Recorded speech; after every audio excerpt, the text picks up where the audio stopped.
soldiers led Jesus away into the palace that is called the Praetorium and called together the whole company of soldiers. They put a purple robe on him, then twisted together a crown of thorns and set it on him. And they began to call out to him, "Hail, King of the Jews!"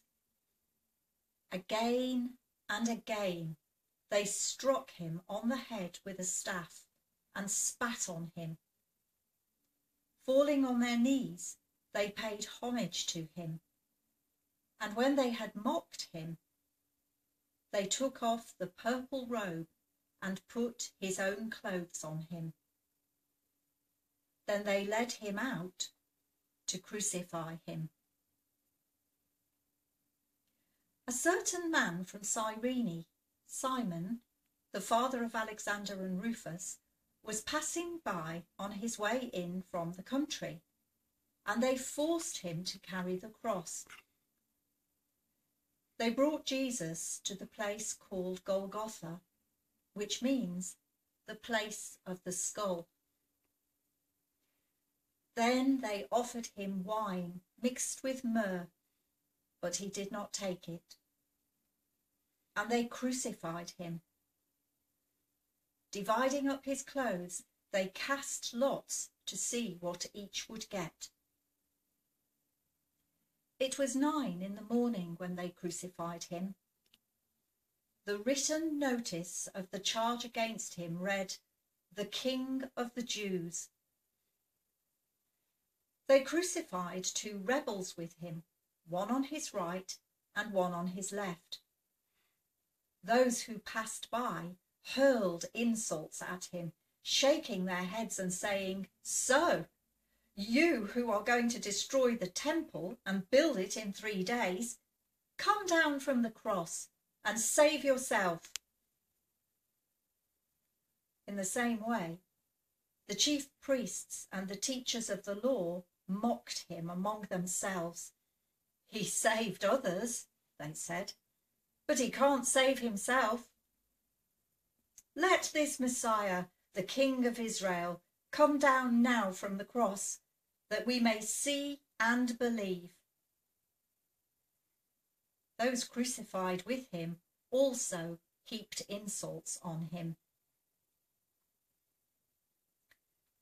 At noon, darkness came over the whole land until 3 in the afternoon.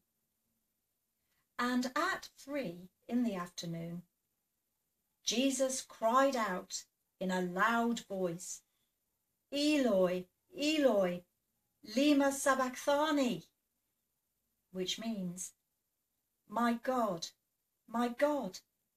why have you forsaken me?"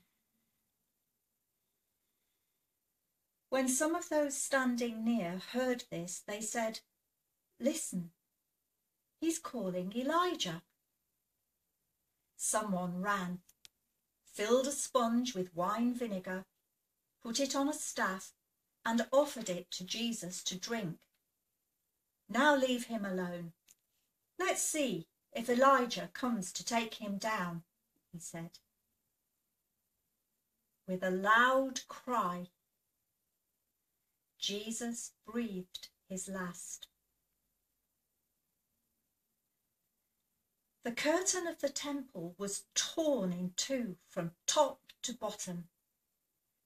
And when the centurion who stood there in front of Jesus saw how he died, he said, "Surely this man was the Son of God."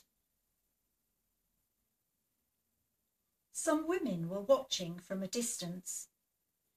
Among them were Mary Magdalene, Mary, the mother of James the younger and of Joseph, and Salome. In Galilee, these women had followed him and cared for his needs. Many other women who had come up with him to Jerusalem were also there.